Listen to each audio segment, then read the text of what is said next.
보다 인테리어가 굉장히 커야 한다고 말씀하셨는데 RS가 굉장히 컸다 보니까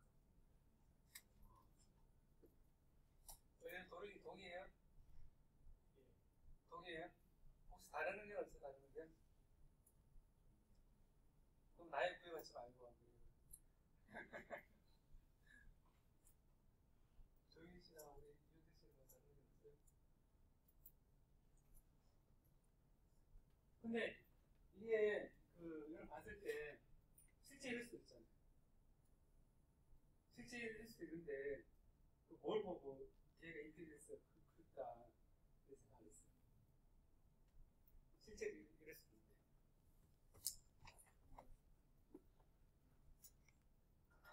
무슨 맞추시네. 자, 봐요 한번. 제가 이걸 봤을 때 주목한 게 뭐냐면 왜 하필 여기서 떨어지는지 이거예요. 얘는 잘 올라가다가 왜 여기 떨어질까 생각했는데 그 데이터를 봤는데 그 데이터의 영역이 뭐냐면 기가오분이 됐어요. 그래서 이게 굉장히 잘 측정을 해서 했는데 요 영역이 10기가 정도 됐었거든요. 10기가옴. 그러니까 이제 여기가 한 뭐 100메가옴 정도 됐었어요. 100메가옴. 100메가옴에서 10기가옴으로 올라가는 동안에 생각해 볼 수 있는 것은 이게 쭉 올라가다가 10기가옴 이상으로 올라가기 시작하면서 얘가 사실은 못 따라가는 거거든요. 못 따라가서 여기 보면 앞에서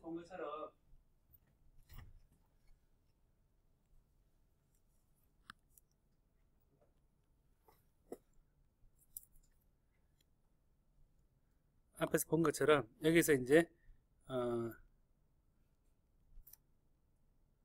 보면 RS 플러스 R인이 관리되어 있으면 얘가 R에서 커지는 거예요. R에서 커지는데 얘가 처음에는 작을 때는 거의 이 V가 위에 같거든요. 같은데 얘가 지금 점점 커지니까 온도가 커지니까 점점 비교해 보면 R에서 커지는 거죠. R에서 커지면 어떻게 됩니까? R이 커지면 어떻게 됩니까? V가 0으로 가죠. 그렇죠? 0으로 가니까 결국 생각해보면 자의 무시 커지면 커질수록 요 계측기에 그 임피던스보다 커지기 때문에 실제 십자가 전압이 작아져서 같은 전류를 흘려줬을 때 전압이 줄어드는 효과가 생기는 것처럼 보이는 거거든요. 보이고 한 가지 이유가 있어요. 오늘 제가 좀 이따 얘기하도록 하고. 그래서 이는 인풋 임피던스 문제 때문에 우리가 이런 문제가 생긴다고 얘기하거든요. 생긴다고 얘기하고, 그리고 이제 여러분 보면 이런 게 있어요. 자, 여기서 RS가 이렇게 주어져 있는데 이 도선이 보통 어디에 도선이 연구실에서 보면 이 도선이 어디로 가요, 여러분? 그냥 선 하나 가잖아요. 이렇게 연구실에서 측정할 때 선 하나만 가요? 이게 노출된 도선 하나가 다 가요, 이렇게? 실험할 때? 연구할 때? 여기 전압 제고할 때 이런 도선 노출된 상태에서 갑니까? 우리가 측정할 때 까만 선 많이 쓰거든요. 그 까만 선 뭡니까, 여러분? BNC 케이블 들어봤죠?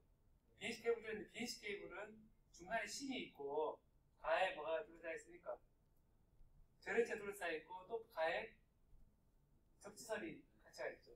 그리고 뭐냐면 여러 개 있지만 측정할 때 여기에 이런 게 있어요. 여기에 BNC 케이블이 쭉 이렇게 있거든요. 요령이 돼요.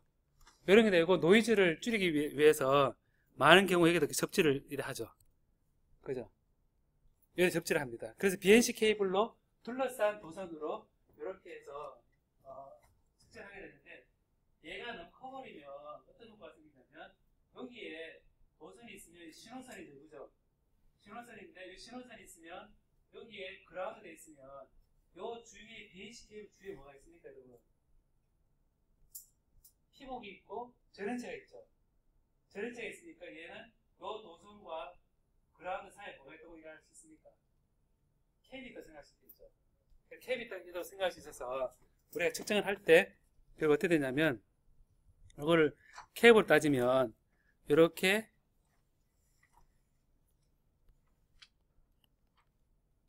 가서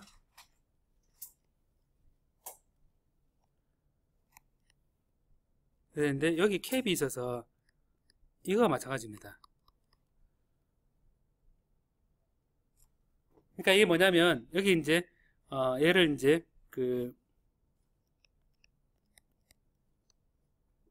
여기 잴 때 회로적으로 이렇게 표현되어 있지만 여기에 피복이 둘러싸여 있는 거죠. 여기 그라운드 되어 있죠. 비행식 케이블 같은 거. 그럼 여기 이제 케이블이 있는데 여기 이제 요게 가깝거든요. 자, 그러면 여러분 보면 여기서 보면 지금 C가 있으니까 그럼 어떻게 되냐면 이게 전압을 걸어주면 이게 어떻게 되겠습니까? 차지가 옮겨가서 여기에 차직이 되겠죠. 차직이 되니까 그럼 뭐냐면 이 시간만큼 차지가 되니까 전압이 올라가죠. 그죠? 그러니까 이게 아까처럼 이 소스의 저항하고 인풋 임피던스의 저항 사이에 상대적인 비도 있는 데다가 여기에 케이블에 의한 커패시터가 있으니까 차지 옮겨가게 되면 얘는 전압이 좀 올라갑니다. 그리고 어떻게 되냐면 이게 충분히 차지될 때까지 시간을 기다려보면 이 전압이 T에 대해서 측정하는 전압이 이렇게 됩니다. 이렇게. 그래서 이게 RC 타임이거든요. 이렇게 올라가게 되죠. 그래서 측정하는 그러면 이제 우리가 이렇게 올라가게 되면 자, 전압을 잴 때 어디서 멈춰야 돼요? 어디서 멈춰야지 제대로 된 전압일까요? 얘는 계속 올라가요. 계속 올라가면 이게 이제 여기에 케이블 게이지 케이블 정확히 잘 달았고 그 다음에 여기 저항이 충분히 큰데 저항이 소스 저항을 모를 때에는 그게 올라갈 때 전압이 쭉 되니까 내가 재는 전압은 어디서 끊어야 될 것 같아요? 계속 바뀌어요. 여러분이 흔히 이게 이제 보는 건데 공기 중에서 전압을 재도 전압이 재지거든요. 인풋 임피던스 큰 것들은. 근데 이게 시간에 따라서 증가해서 오버플로우 되는데 이렇게 증가하게 되면 사실은 정확한 전압을 재기가 어렵거든요. 그래서 이게 우리가 이제 흔히 발견하는 이제 그게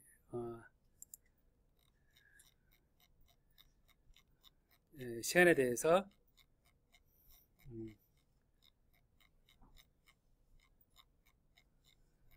잠깐만요.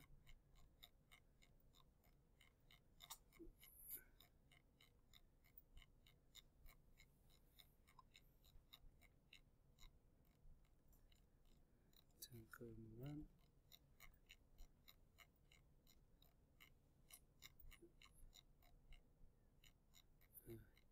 곧 나와요. 자,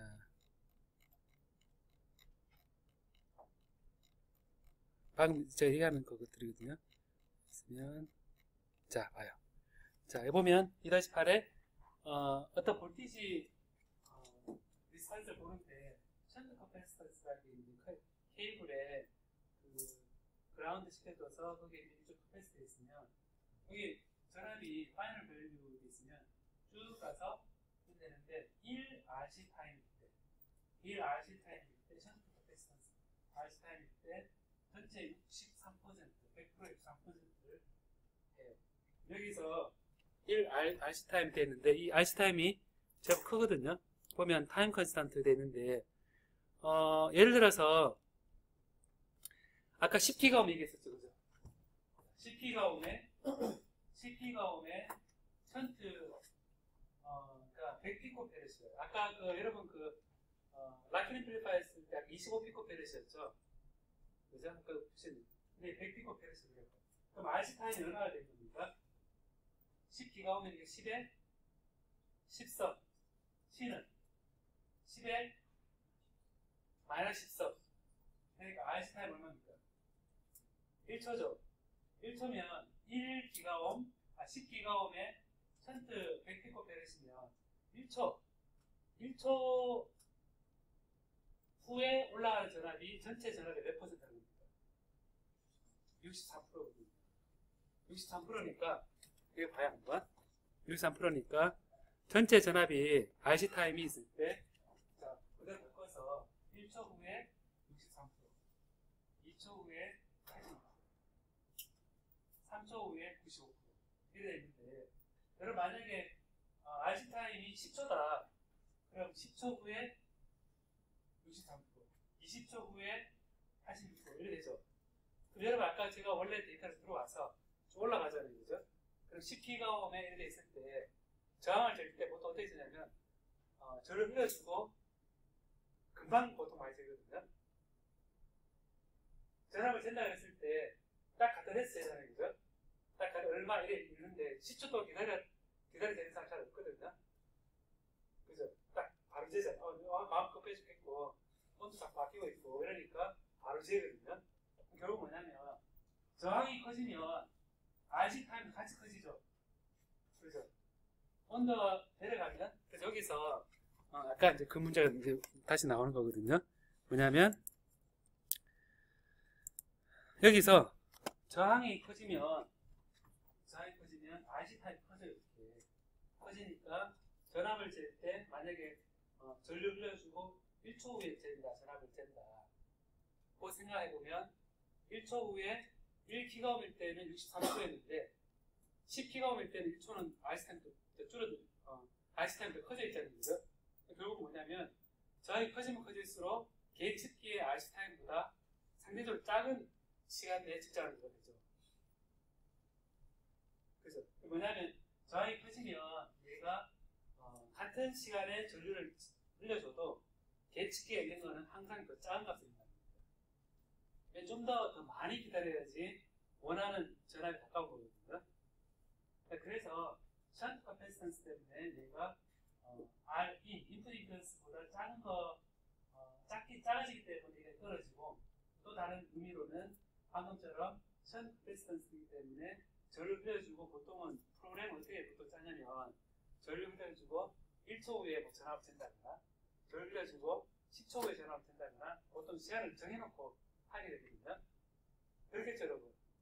전압을 걸어주고, 전류 흘려주고, 보통은 정해진 시간 후에 전압을 재게 합니다. 근데 이제 공교롭게도 R이 커져버리면 RC 타임이 길어지기 때문에 같은 1초 후에 전압을 재더라도 상대적으로는 줄어든 값을 측정하게 됩니다. 그래서 이런 떨어지는 효과가 이 두 가지로 나타나게 되거든요. 자, 또 알겠습니까, 여러분?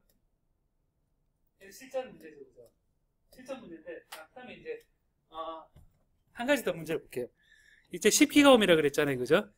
10기가옴이라 그랬는데, 또 비슷한 문제가 또 생겼어요. 뭐냐면, 이 그룹은 슈퍼컨덕터를 재요. 아까는 나노선이었죠, 그죠? 나노와였는데, 슈퍼컨덕터를 재는데, 똑같아요. T에 대해서, R인데, 슈퍼컨덕터인데, 얘는, 이렇게 가다가, 떨어졌어요. 떨어졌는데, 얘는, 보통은 이렇게 돼서 떨어져야 되는데, 이게 한 80, 슈퍼컨덕터인데, 잠깐만 찍을게요. 보통은 이렇게 되거든요. 그래서 이제 95K. 이렇게 되는데, 이게 똑같은데, 이것도 이렇게 됐다가 떨어져요. 슈퍼컨덕터인데. 이게 한 130K 돼요. 그러니까 이게 이제 똑같은 재료인데 이렇게 되는 게 이렇게 되는 게 있어요. 근데 저항은 1옴이래요. 1옴인데 아까와 다른 상황이거든요. 1옴인데 지금 1옴짜리니까 아까 10기가옴일 때와 상황이 틀리죠. 근데 1옴인데도 불구하고 이렇게 커지다가 떨어졌어요. 그러면 여러분 생각에 떨어진 이유가 뭐 때문일 것 같아요? 거기 슈퍼컨덕터이고 1옴이니까 얘는 진짜 만든 모양이다 생각하겠죠. 그렇죠? 아까처럼 10기가옴, 요 바운더리가 10기가옴처럼 큰 저항이 아니고 작은 저항에서 떨어졌거든요. 자, 이때는 뭐가 문제일까요? 슈퍼컨덕터. 제가 1환자에서 전압이 떨어졌을 때 여기는 1옴이니까 1mV죠. 1mV 재져요. 재지는데 이 전압계가 있는 거는 뭐냐면 전압계 느끼는 저항이라는 것은 소스의 저항 유래에 있는데 이 소스의 저항에다가 뭘 느끼냐면 컨택장을 느끼거든요. 그죠? 컨택장을 느껴서 이 볼트메타 할 때 보통 간과하는 게 뭐냐면 이 시료가 옥사이드 같은 경우는 산화물인 경우는 표면에 막이 있어서 여기 컨택장이 커요. 사실 이렇게 되어 있어요. 제가 넌센스 퀴즈라는 게 그래서 이제 얘는 1옴이 되는데 전압계 갖다 대는 컨택을 해서 메탈 올렸을 때 요 재료에 올리는 컨택장이 얘가 기가옴이 됩니다. 얘는 기가옴이 얘는 1옴이 15옴이 돼요. 그러면 온도가 낮아졌을 때 이 얘가 느끼는 거는 비록 얘는 1옴 15옴이지만 전압계가 느끼는 것은 컨택장이 온도가 떨어지면 저기 커지거든요. 그래서 똑같이 이 경우도 아까 똑같이 저항이 무지 커져서 상대적으로 비가 줄어들고 말을 표현하게 되면 소스의 저항이 소스의 저항이 커져서 계측기의 인풋 임피던스의 상대 비에 해당되는 왜 이게 계속 되는데 낮은 전압이 측정이 되고 말이 안 되는 거죠? 낮은 전압이 측정이 되고 얘가 이제 이런 임피던스 문제 때문에 이 슈퍼컨덕터처럼 보이게 되는 거거든요. 자, 이런 문제 하나 하고 다른 문제를 하나 제가 내볼게요, 한번.